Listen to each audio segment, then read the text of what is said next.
Hello and welcome. Let's dive in today to some of the challenges of being a part of something like the love experiment. So the love experiment is a way of life, making a commitment to live from love, not fear. And if you think of two headings, one of them is love and one of them is fear. And every emotion, everything we feel either comes under one or two of those categories. And noticing, because a lot of things that come under the fear category, we maybe wouldn't see them that way.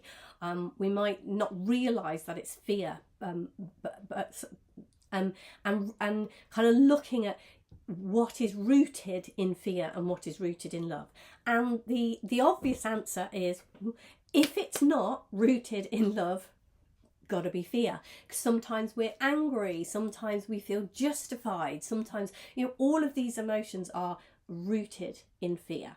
So anyway, that's thinking about, that's what we've made a commitment to come back to love and not fear. And this isn't about not owning your emotions. It's not about not feeling. Trust me, I feel a lot of things and I don't stop myself from feeling them. It's more of a noticing what it is I'm doing and bringing myself back to still being in that same place, but from love, not fear. It is a game changer, trust me.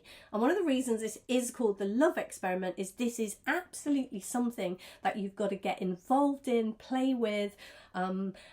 Otherwise, you're not going to get a true feel for what it is. So anyway, let's get back to some of the difficulties, if you like, some of the things that make it a little bit challenging, shall I say, to come back to love, to live from love, not fear. So a couple of weeks ago, me and my partner, we have a really, really good relationship. But a couple of weeks ago, I'd been out for a very long time. I'd been out all day. He was at home on his own. And I came in. I realised that I was late. I realised that I hadn't contacted him and told him what was going on or anything like this. But I walked in through the door and he was pretty miffed with me. He was pretty upset with me. And I had a flashback from a previous really unhealthy relationship. And so I snapped back at him, which is incredibly rare for me. It's not what I do. But anyway, I snapped back at him and I was like, no, I'm not having this. I'm not going to be feeling, that I can't go where I want to go and can't do what I want to do. Can you see that energy? Can you recognize that rooted in fear? Anyway, that's what was going on for me. So I got angry back. There was a little bit of an exchange and I was pretty much aware that was done really for my partner. But I was in fear. I was not in a good place. I was not in a good mood with this, and definitely my head was throwing up some stuff from the past, all sorts of nonsense and stuff, and I'm like, no, I'm not having this, and I'm not going to be okay with him. I'm not going to I'm not going to forgive him. It wasn't maybe exactly, but you get the picture. Anyway, by the time we went to bed that evening, I got into bed. I hadn't been off enough with him, I don't think, for him to bring it up and discuss it with me. But I definitely knew, for me, I knew I was being off with him. So we got into bed and I'm just lying there. And then this is what happens when you make a commitment to live from love, not fear. This little voice, God, spoke to me and said, Deb, you've made a commitment to live from love, not fear. Cuddle up. And my ego, my fear, whatever you want to call it, protested loudly. I did not want to cuddle up. I didn't want to forgive. I didn't want to let go. And this is what I mean about sometimes how challenging it can be when we've made that commitment. But God kept coming back. God kept encouraging me. God kept talking to me. And I knew actually this commitment had been made in a moment of clarity, a moment of truth, a moment of knowing what I wanted and knowing what was going on. So I'm like, okay. So I start to soften and cuddle in and all of that. The next day, it's completely gone for my partner. As I said, it had already gone for him, I believe. There was definitely still a little bit of residue, a little bit of I'm fear, I'm not doing anything there, whatever going on for me. And this to me is also, there's a word that I use a lot, discernment. I could discern, I knew that feeling, I knew what it was. Anyway, so In the morning, I made the decision. That's it. This is done for me. I'm stopping this.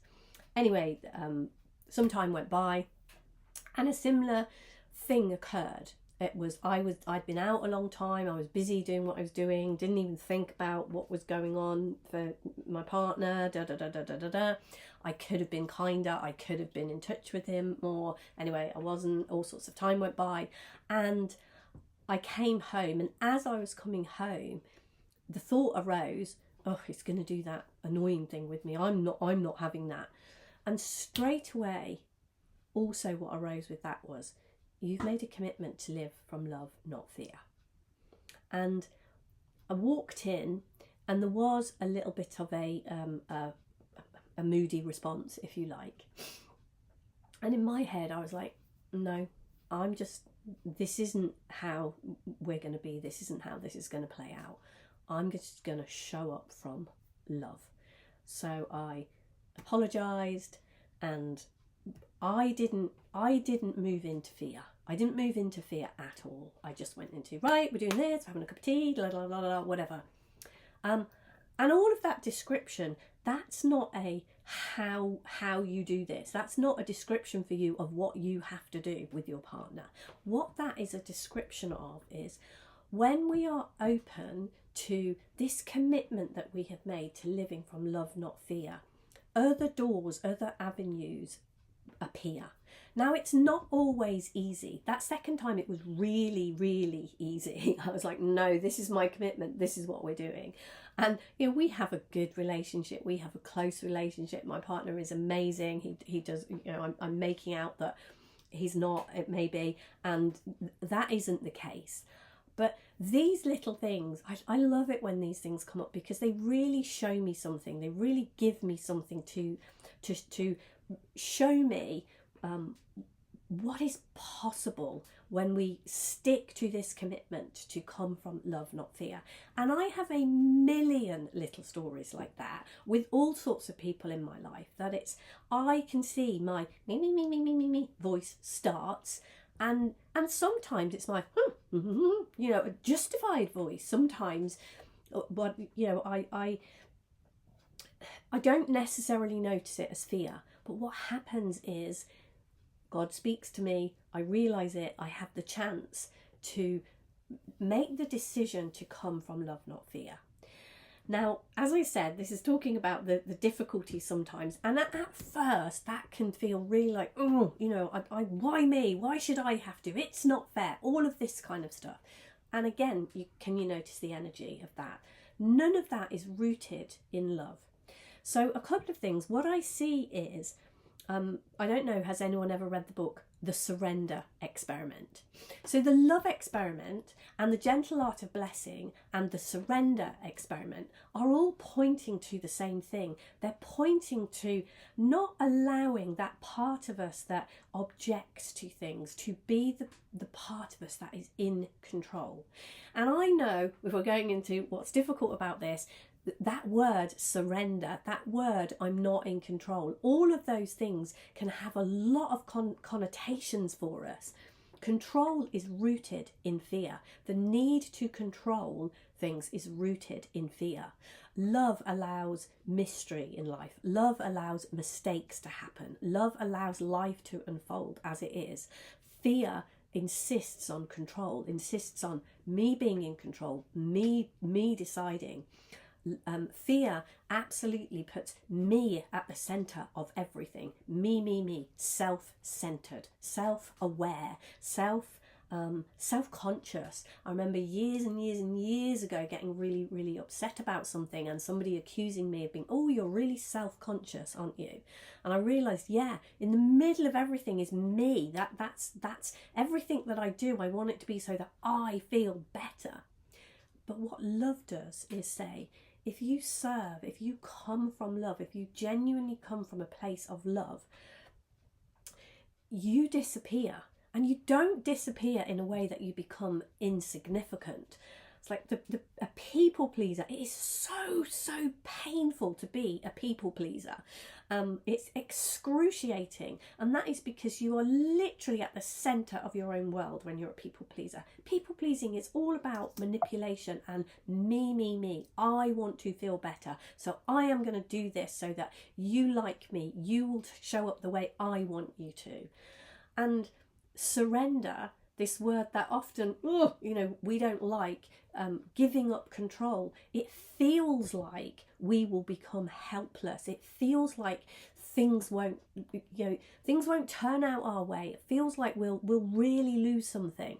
And if we go back to that story that I shared with me and my partner, what happened that night when I came in then was we had a really lovely night.